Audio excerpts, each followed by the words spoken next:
الحمد لله حمدا كثيرا طيبا مباركا فيه، واشهد ان لا اله الا الله وحده لا شريك له، واشهد ان محمدا عبده ورسوله وصفيه من خلقه وحبيبه، بلغ الرساله وادى الامانه ونصح الامه، وكشف الله به الغمة، وجاهد في الله حق جهاده حتى أتاه اليقين. اللهم صل وسلم وزد وبارك عليه وعلى آله وأصحابه وأتباعه وأحبابه وعلى كل من اهتدى بهدي واستنى بسنته إلى يوم الدين.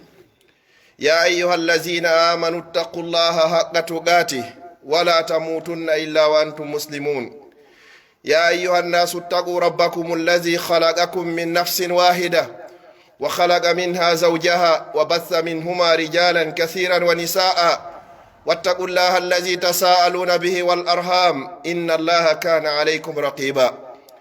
يا أيها الذين آمنوا اتقوا الله وقولوا قولا سديدا يصلح لكم أعمالكم ويغفر لكم ذنوبكم، ومن يطع الله ورسوله فقد فاز فوزا عظيما. جعلني الله وإياكم وسائر المسلمين من الفائزين، آمين آمين آمين يا رب العالمين.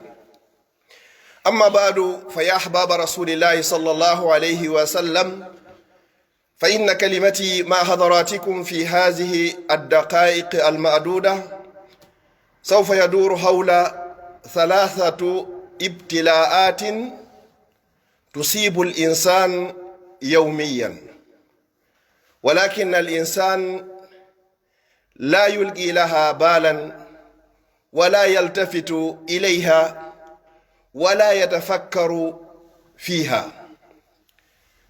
فأسأل سبحانه وتعالى أن يجعل كل كلمة أقولها هنا خالصة لوجه الكريم، وأن يجعلكم أيها المستمعون الكرام من الذين يستمعون القول فيتبعون أحسنه، أولئك الذين هداهم الله وأولئك هم أولو الألباب. musidɓe julɓe tedduɓe teddirɓe l'islam, ɓaawon yettude bajjo seniiɗo wawɗo mo ronkata on taguɗo en waɗi en bani adam, o waɗi en jeyaɓe ɓurɓe moƴƴude e moftaaji ɗin, kuntum hayra ummatin ukhrijat linnas. o waɗi en kadi julɓe, o newnani en fottugol hande nde jumaare ɗo fi tottugol farilla makko on. ɗen yetta subhanahu wa ta'ala yo moɓidir en da'ima wa abadan e hoore o aduna hara koye hoore ɗoftare makko. kala kara wondude ɓurɗo moƴƴude taggeefo ngon, innahu waliyu zalika walqadiru alayh. yewtere anden no yiilo e nder ɗi mintaji 10 happaɗi ɗo, jarrabuyeji 3 ɗi bani adama on jarribete ñande be ñande. mi heɓayɗi a heɓayɗi, o heɓayɗi. woni gorko woni debbo, woni paykum woni mawɗo, mo ɓe no jarribete ɗiɗo tatino. goto wataɗi kadi sakkade, goto wataɗi kadi ruttude. ko ñande be ñande fodde hiɗa e hoore gurdan, a heɓay ɗi jarrabuyeji ɗo 3. yiɗuɗa añuɗa, wonɗa julɗo wonɗa kefeero, moƴƴuɗa bonɗa, a heɓay ɗiɗo 3. فهذه الابتلاءات الثلاثة فأيها الأحبة، الأولى من هذه الابتلاء نقصان الأمر يوميا. ɗuytagol balɗe bani adama on ñande be ñande. ko Allah windanno ma kon ñande be ñande ɗuytoto. umrul insan tatanaqasu kulla yawmin, wal yawmu allazi yanqusu min umrihi la yahtammu lahu aw la yahtammu bihi, wa iza naqasa min malihi shay'un ihtamma lahu, wal malu yu'awwad amma al umru la yu'awwad. ñande be ñande balɗe men ɗen ɗe ɗuytoto, kono bani adama wattanta hakkilɗe ko ɗuyti kon. kala nde weeti niɓɓi haray ɗuytike e balɗe maɗen, ko marnoɗa kon ɗuytike. ɓayde hiɗa andi sino ɗuytade ñande goo pellet lannay. bani adama on noon siko jawdi makko ndin ɗuyti, a yiya yeeso ngon no ñirɓini, himo seytini, himo sundi, himo maapi ko honno wata remplacirde jawdi makko ndin. yahtammu bi nuqsanil mal wala yahtammu bi nuqsanil umr. hino hittimo ko jawdi ɗuyti kono mapinamo ko gurdam makko woni e ɗuytade. ñande be ñande mi ɗuytorte, ñande be ñande a ɗuytorte. kaka woodi ɗolle koko happana kon ñande heɓuɗa 120 jours balɗe temedere e nogay ka renga ko windano ɗon kon ko ɗum woni e ɗuytade ñande be ñande. ولهذا يقول عبد الله بن مسعود رضي الله عنه: يا ابن آدم إن الليل والنهار يعملان فيك فأعمل فيهما. كدون سي وصحاباجو دو وي وكايو بينغل آدم جemma on e ñalorma on hino gollude e ma an kadi eto golla e majji. bimana si ɗi ɗuyti goɗɗum jemma on e ñalorma on ɗuyti goɗɗum e balɗe ma foti nde hiɗi yaha hara ɗi yadanima e gollal moƴƴal. هذا هو ابتلاء الأول نقصان الأمر يوميا، ونهتم بنقصان المال ولا نهتم بنقصان الأمر. الإنسان إذا وجد 120 يوما في بطن أمه يكتب له 4 أشياء، ومن بين هذه الأشياء عمره 10 سنين 20 60 100 أو أقل شيء، وكل يوم ينقص من أمره وهو لا يهتم به ولا يلقي لها بالا. فهذا هو ابتلاء الأول. والثاني أيها الأحبة من هذه الابتلاءات الثلاثة: كل يوم يأكل من رزق الله، إن كان حلالا سئل عنه يوم القيامة، وإن كان حراما أوقب عليه ولا يدري عاقبته ولا يهتم به ولا يدري متى حسابه. jarrabu yehon ɗiɗa ɓunkun ko honno ko ñande be ñande hiɗa ñamude e arsike ma on ko Allah windanno ma kon. ɗon kadi ñande be ñande hino ɗuytade, Allah windanino ma ko jelu wurata, ko jelu heɓuɗa kantite e arsike ma on. ñande be Allah no addude ñama arsike makko. si tawi arsike on pellet a ñaami ko halal su'ila anhu yawmal qiyama, Allah landitoytoma fimo yawmal qiyama, kama qala ta'ala: thumma la tus'alunna yawma idhin anin na'im. on fo wallantoyde fi arsike moɗon on ñalande dargal. wa in kana haraman uqiba alayhi, si tawi non arsike on ko wonɗa e ñamude konko ko harmi, Allah lettirama ɗum ɗon ka adna gata o yilto o lettiroyama ɗum ɗon kadi yawmal qiyama.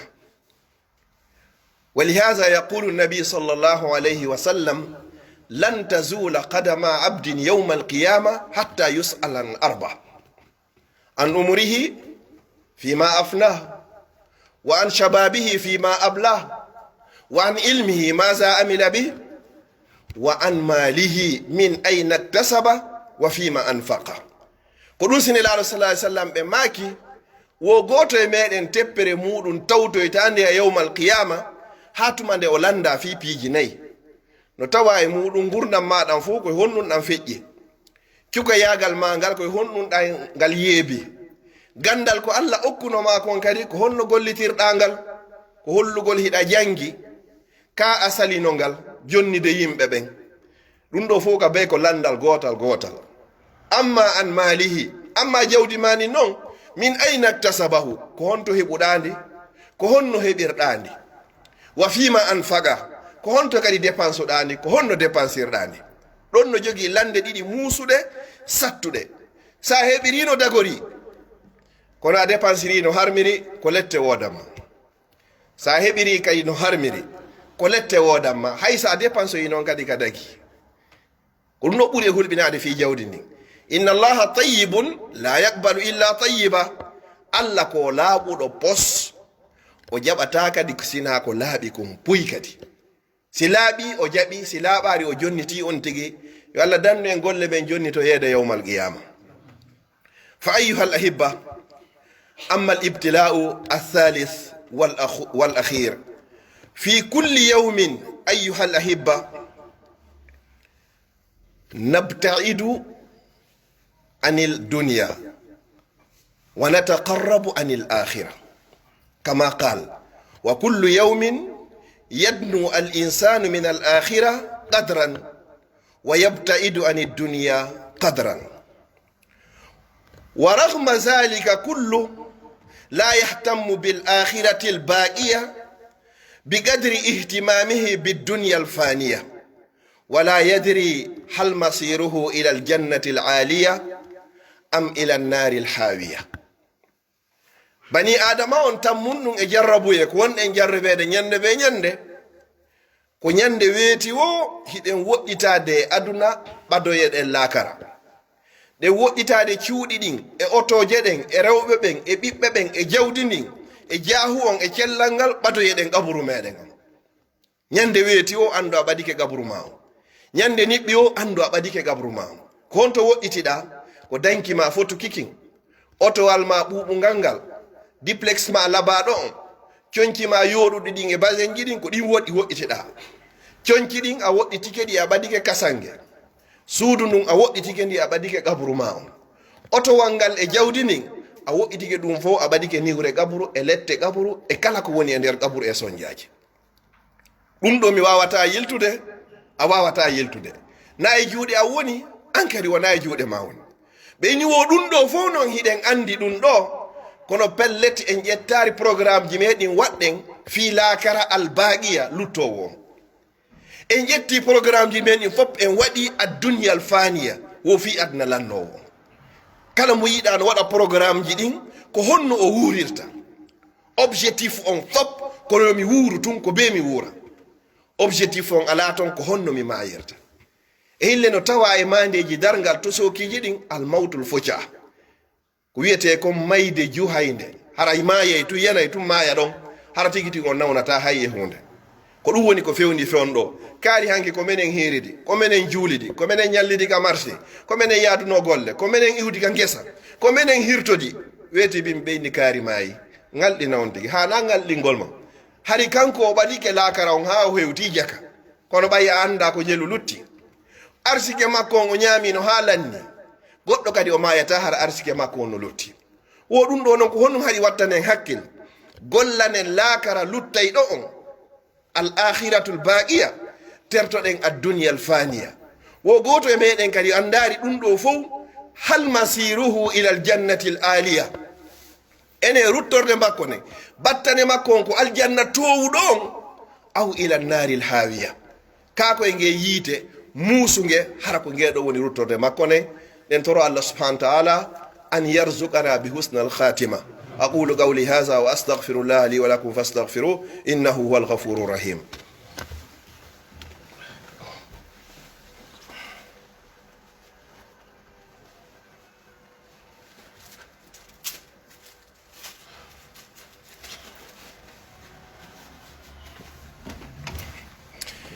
alhamdulillahi wa kafa summa salatu wassalamu ala ibadihi allazina istafa.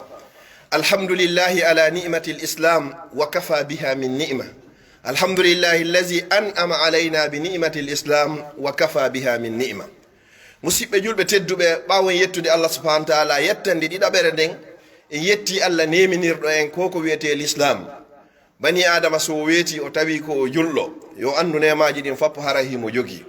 nelaaɗo sallallahu alayhi wa sallam ɓe maaki wo goɗɗo hino weeta bimbi hara ko o julɗo haqqan, nde kiikiiɗe no hewta, nde kiikiiɗe no tawa mo, hara o yeeyi diina makko kan foppo e ndimu makko ngun foppo aduna, hara o wonti keefeero, hara so maayi ɗon ko yiite woodani.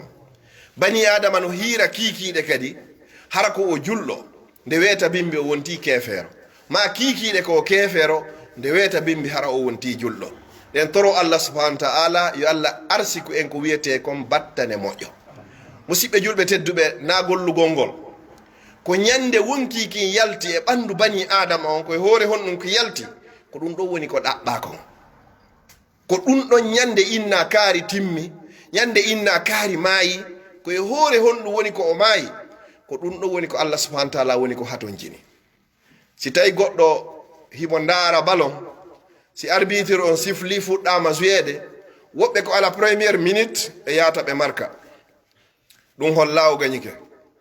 ko tuma arbitre on sifli noon siflande lannitorde nden fof, kuude sifle final ɗon few inne ko kaari gañi. ha hande on nanari ɓe inda ko kaari dominno, kono ko gañike ɓeynaari oɗo o marki biiji buyi kono ko landete ko hombo woni ko gañi gañagol ngol ko ɗum wiyete bi husnul khatima timmode moƴƴere nden miɗo torano hoore an torano dendangal julɓe ɓen fop yalla okken ko wiyete kon battane moƴƴo allahumma la tufarrig hadha aljambu illa bi zambin maghfur wa sa'yin mashkur wa amalin mutaqabbalin mabrur allahumma ij'al jam'ana hadha jam'an marhuma wa tafarruqana min ba'di tafarruqan ma'suma اللهم لا تجعل فينا ولا معنا ولا من بيننا شقيا ولا مطرودا ولا محروما اللهم ألف بين قلوب المسلمين وأصلح ذات بينهم واهدنا واهدهم سبل السلام ونجنا من الظلمات إلى النور وجنبنا الفواحش ما ظهر منها وما بطن واجعلنا من الراشدين اللهم إنا نسألك حبك وحب من يحبك وحب عمل يقربنا إلى حبك اللهم إنا نسألك فعل الخيرات وترك المنكرات وحب المساكين وأن تغفر لنا وترحمنا وإذا أردت فتنة قوم فاقبضنا إليك خير خزايا ولا مفتونين اللهم اجعل لنا من كل هم فرجا ومن كل ضيق مخرجا ومن كل بلاء آفية اللهم اشفنا واشف مرضانا وجميع مرضى المسلمين اللهم ارحمنا وارحم موتانا وجميع موتى المسلمين برحمتك يا أرحم الراحمين يا رب العالمين.